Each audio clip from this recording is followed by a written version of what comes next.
Renungan Harian, Bugar Selamanya, oleh Marcella Harom. Terkadang hidup membawa kita ke jalan yang membingungkan, tapi Tuhan tak pernah berhenti menuntun. Mari buka renungan harian hari ini, mungkin di sanalah Dia akan menyalakan kembali terang di jalanmu. Judul renungan pada hari ini, andai saja Blanche tahu. Ayat inti renungan hari ini, jika kamu sungguh-sungguh mendengarkan suara Tuhan, Allahmu, dan melakukan apa yang benar di matanya, dan memasang telingamu kepada perintah-perintahnya dan tetap mengikuti segala ketetapannya, maka aku tidak akan menimpakan kepadamu penyakit manapun, yang telah kutimpakan kepada orang Mesir, sebab aku Tuhanlah yang menyembuhkan engkau. Keluaran pukul 15.26. Keterangannya sebagai berikut. Amerika Serikat mempunyai tingkat penyakit degeneratif tertinggi dari antara negara manapun. Semakin banyak lemak dan karbohidrat olahan yang dimakan, semakin banyak pula penyakit degeneratif. Fakta ini mengingatkan kita pada sebuah cerita.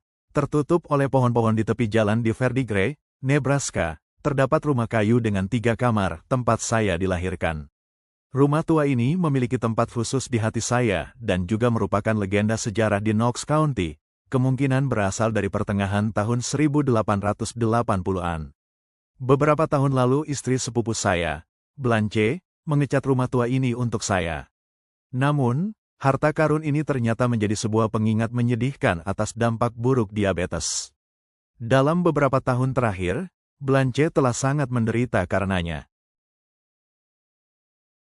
Pertama, dia diamputasi pada kaki bagian bawahnya.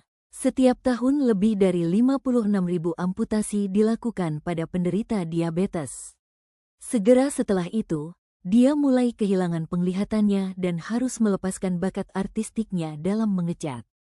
Setiap tahun, sekitar 24.000 orang kehilangan penglihatannya karena diabetes. Sekitar 3 tahun yang lalu Blanche harus melepaskan kaki bagian bawahnya yang lain. Dia sekarang tinggal di panti jompo. Apa penyebab penyakit mengerikan ini?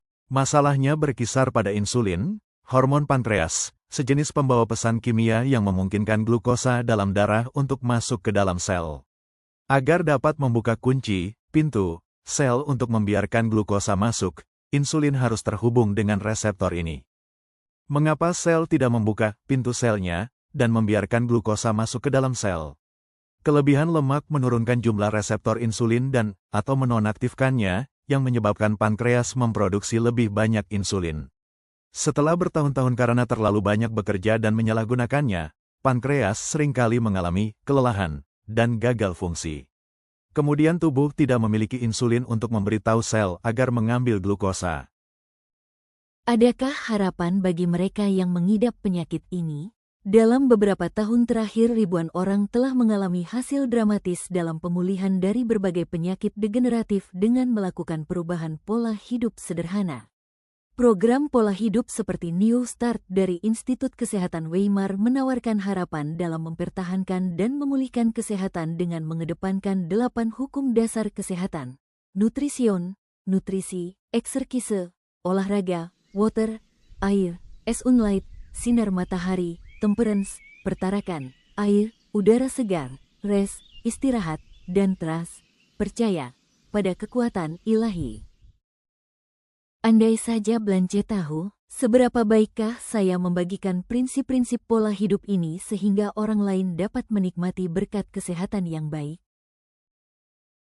Kesimpulan, kisah Blanche menjadi pengingat bahwa kesehatan tidak boleh diabaikan. Banyak penderitaan dapat dicegah bila kita mengikuti prinsip hidup sehat yang Tuhan telah berikan. Tubuh kita adalah milik Tuhan, dan Ia ingin kita menjaganya dengan bijak. Melalui pola hidup yang benar, makan dengan seimbang, berolahraga, beristirahat cukup, dan percaya kepada Tuhan, kita dapat menikmati hidup yang lebih panjang, kuat, dan penuh sukacita. Jangan tunggu sampai terlambat. Mulailah hari ini untuk hidup lebih sehat demi memuliakan Tuhan. Doa hari ini, Tuhan yang baik, terima kasih atas hidup dan kesehatan yang Kau berikan. Ampunilah kami bila sering lalai menjaganya. Tolong kami untuk hidup lebih sehat dan setia pada ajaran-Mu. Pulihkan mereka yang sedang sakit, dan kuatkan kami untuk berubah. Dalam nama Yesus kami berdoa. Amin.